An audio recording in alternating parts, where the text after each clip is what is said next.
Welcome to the deep dive.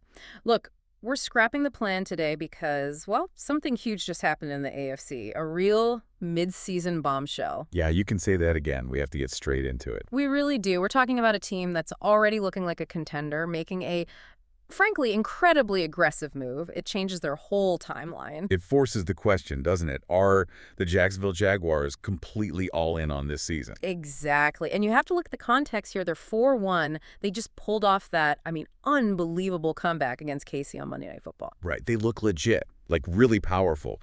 But instead of just, riding that wave, boom, late Wednesday night, news breaks they've traded for Newsome, the cornerback from Cleveland. It's just pure acceleration, isn't it? So our mission today, let's dig into the sources we have on this. Let's really unpack this maneuver. Yeah, we're not just going to summarize the trade. We need to analyze the ripple effects.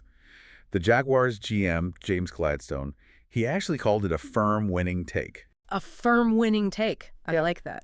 So this deep dive is about understanding that stance. What's the real cost, both now and down the road, of the Jags basically doubling down on winning in 2025? Mm-hmm. And the trade itself, yeah, it's fascinating. But the way they're talking about it, the messaging, that's maybe even more revealing. Gladstone came out with this philosophy, this statement that was just, wow, totally uncompromising. Totally. And when he talked, it wasn't that usual careful GM speak, No.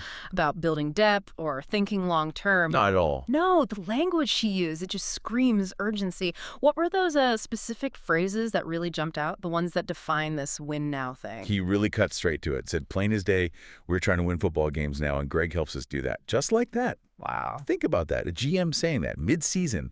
It just kind of throws out any idea that they're prioritizing, I don't know, future draft picks or saving cap space for later. It's all about the immediate tactical edge. Right now, this season.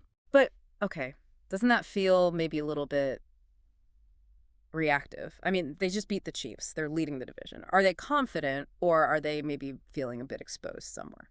That's a great question.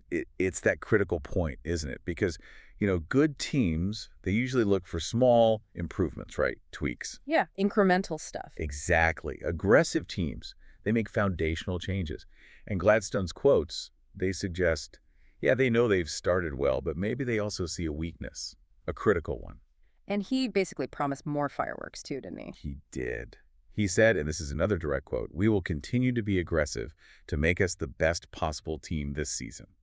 That sounds like a declaration, like future caution be damned. Okay, and the reason for picking Newsome specifically, not just any corner, seems tied to the scheme. It wasn't just grabbing a warm body. No, definitely not. It sounds like precision targeting for their defense. Okay. Gladstone called him a strong fit for our defensive scheme.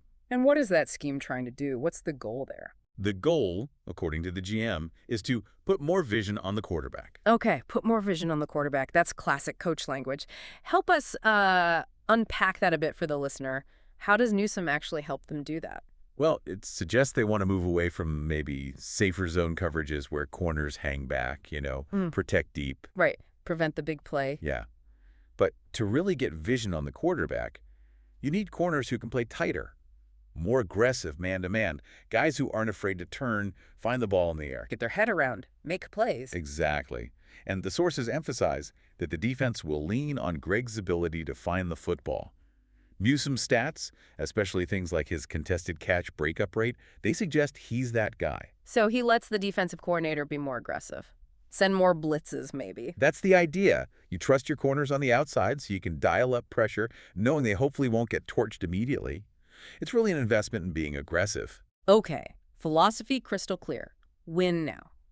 Newsome fits the aggressive scheme. Got it. But, aggression usually costs something, right? And this is where the trade gets, really interesting financially. We move from the field to the spreadsheets. Absolutely. This is where you really quantify the aggression. You look at the money. On one side, the Jags got immediate help by getting Tyson Campbell's contract off their books. And that was a 4-year deal, right? Yep, 4 years. So that's a pretty big win for flexibility. Frees up salary cap commitments way down the line. Okay, sounds good so far. But they traded that long-term predictability for, short-term pressure. Newsome isn't locked up long-term. He's playing out 2025 on the 5th-year option of his rookie deal. And that detail is absolutely crucial to understanding the gamble here, isn't it? It's everything. It's the defining risk. For anyone not deep into cap stuff, that fifth-year option, it means his salary for this year, 2025, is guaranteed. Mm. But after this season, he's an unrestricted free agent in 2026. So they essentially just rented a premium player for one potential Super Bowl run. Pretty much.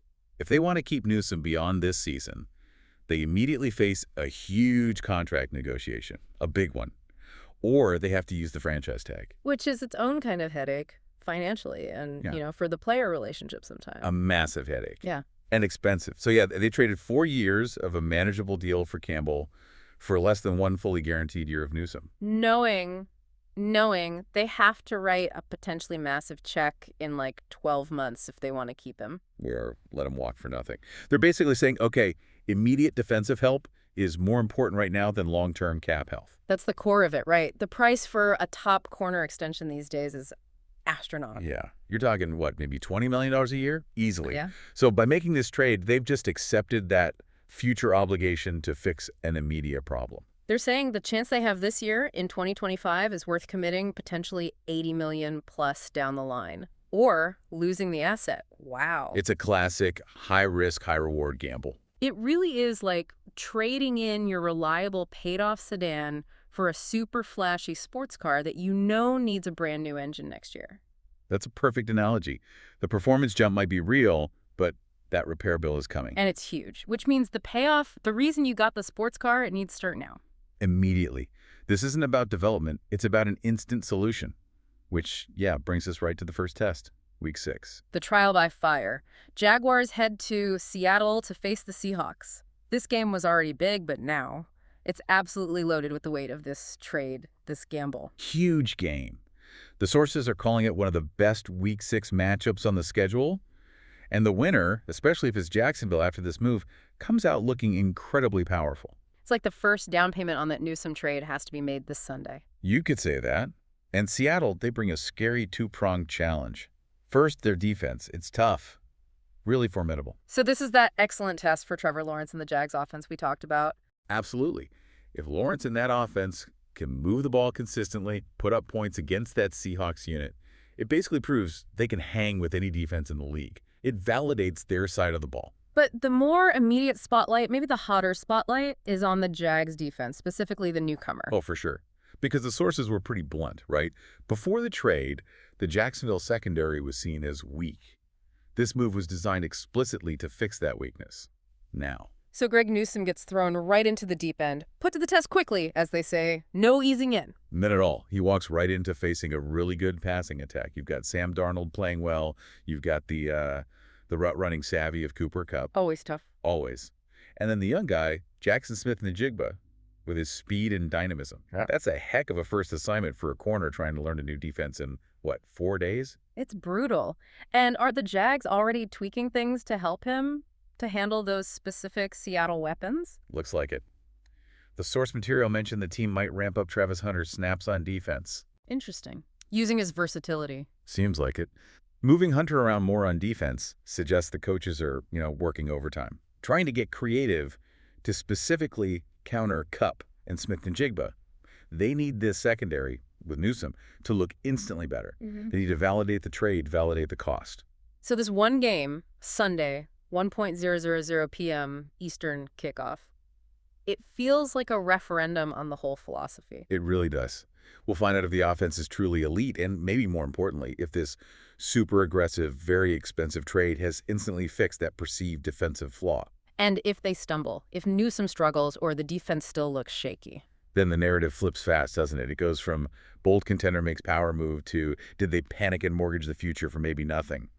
The pressure is just immense. Okay, let's wrap this up then. Let's give our listener the main takeaway here. Jaguars 4-1. They've clearly committed, locked themselves into this aggressive win in 2025 approach.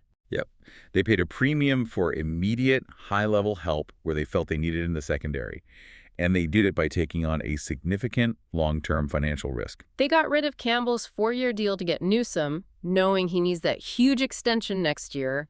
It's the trophy now versus the balance sheet later. That sums it up perfectly. Which leaves us, and leaves you, the listener, with this final thought to chew on. We see the trade-off clearly, right? Short-term defensive boost versus this looming, potentially massive contract pressure down the road.